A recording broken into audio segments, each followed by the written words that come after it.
Still talking about IS audit challenges that have been preparing you against. There was a time this HR lady in a particular organization where I worked, out of witch hunting, open, clear, obvious witch hunting, bullying and discrimination, she redeployed me or relocated me and my deputy. We were in the same office. She relocated us to different offices beside ourselves in executive floor. And you know one funny thing, why I said it's open? She redeployed or relocated my deputy, my own deputy, to a bigger office where she was previously using. The office was big enough that it accommodated a chair and a big office table, about 5 visitors' chair. There was still enough space to accommodate a freezer and a fridge. There was still wardrobe there, a shelf. And I was relocated to the next office beside that office. It was a partition, very small, toilet size, 10 by 6. The other one was 10 by 11. You can imagine the size of 10 by 11. More than the standard room. And I was in a 10 by 6 toilet office. It could hardly contain a chair and a small office table. Then they put one visitor's chair for me. I had 4 team members. So if you wanted to hold meeting, I will go and use my deputy's office. At some point, he was pulled out of my section when he finished a course he was doing online. So we stopped using his office, meaning that anytime we are having a meeting, 2 persons will sit, 2 persons will stand.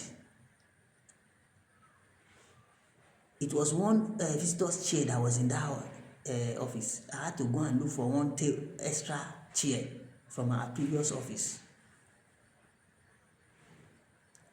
The office was inadequately ventilated.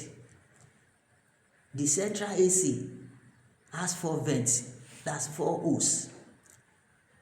3 of those holes were blowing down my deputy's office. The 4th one was blowing into my office because my office was a partition from it. They were even using it for store. At the time they moved me there, they had to tell people who were keeping their load there to remove their load. Imagine such treatment because of the fact that we were doing our work well. Our offense was that we were following up on her to implement certain things in our report. And one thing there that was funny to me is that it was an executive floor. People that should talk, they were always passing and they kept quiet. Some members of the executive committee, executive members, senior people, they would pass in front of both of us, the few offices. None of them could say, you are treating this man badly, because all of them had personal issues. They were happy, they were enjoying it, because the person being dealt with was a person that they saw as daring, the person that stopped them from one fraud, from one corruption or the other, the person that has always been on them for one thing or the other. They were enjoying it. And people were surprised. Some people will come and ask me, this is an organization? This cannot happen in a structured environment, in a well-organized environment. And those things have been reported before in previous reports by people, that we lack processes, we lack compliance, we lack customer process focus is poor, the management, the leadership, everything. There have been reports, external reports. And per day, things happen to justify all those report findings.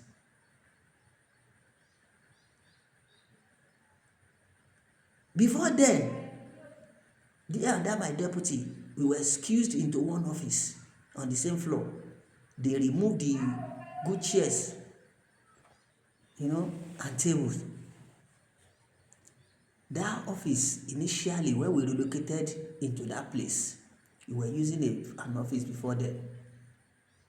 So when we came there, they didn't even want to give me an office. The man in charge of the facility at that time, that was saddled with the responsibility of putting those places in order after they rented the place, was a former head of HR. All my junior colleagues, people that headed section or unit like me, we were on the same grade, but I was on a higher level and step than them. He provided all of them with a befitting office, status table and chair. This man tried to keep me in an open space, a manager,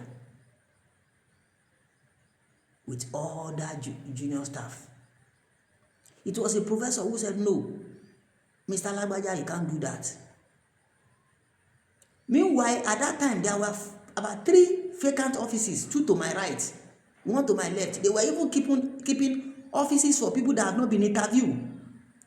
People that have not been interviewed, talk less of resuming. A lady resigned. They were looking for replacement for her. There was a man who was working in a subsidiary. They were expecting him to come and be using that office once in a while. The man never appeared there. There was another office to my left. They were keeping it for a head of a technical unit. I don't want to mention the specific office the person was coming to hold. They were keeping offices for people that have not been interviewed, and they wanted to keep me in an open office. It was the professor that said, no, it must not happen. So the office they gave to one man, head of service, customer service or service management on that floor. They now discovered that it was better for them to move this man to another floor where his people were sitting, so that he would be on the same floor with them. So they removed this man and took him to that floor. So his office now became vacant. That was when they now assigned that place to me. And you know me, because I'm always a selfless man. My deputy is on the same grade with me and all of them. I'm always only above him in level and step. So I asked for his own office too. Otherwise, they would have kept him outside. Because I asked for his own office, you know what they did? They now withdrew the status chair, the table, and the shelf inside of that office. They replaced them with 2 primary school tables and chairs. They now excuse me and that boy there, or my deputy there, with the mentality that we managed to give you office, you are still asking for somebody's office.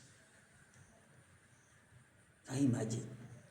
Even before then, the chair and the table that were there, the chairs were bad. For me, the chairs were bad. When they replaced the chair and the table with 2 portable primary school tables and chairs, the 2 chairs they brought were also bad. We made an attempt to go and bring our chairs that we were using in our previous office. This same man, former head of HR, that was now in charge of that facility, refused. He didn't want us to bring the chairs. He took the intervention of senior colleagues to say, what's your problem? These people, they were bringing their chairs from their previous offices. They are not taking it home. They want to bring it here. You are saying no. That was when he now gave up. That was 2 years before then. I even wrote a mail to the MD to say, this is how they were treating us. So, no office for us. In that mail, I mentioned 2 things. No office for me, I also mentioned that the offices they made for HR staff were not covered with glasses. They were not protected, and they will be keeping confidential document there. In the meeting where they were discussing that, can you believe that when they were discussing that my letter, my mail, they were making reference to the fact that I was making unnecessary complaint. I was shocked. And they said that the other complaint in my mail, that HR was not protected, that should be addressed. There was an order that the place should be covered with glasses. That should be covered. But there was no good reference or good response to addressing my own complaint. This is a place I sacrifice a lot for. Risk my life, carry the work on my head, 100% loyal to all of them, including the one that made that statement. You know, so I'm telling you about IS audit challenges, and those people capitalize on that. You know, at times they look at the body language of the person in front. When the leadership, when they are looking at the body language, they will act in line. So I'm talking about the IS audit challenges.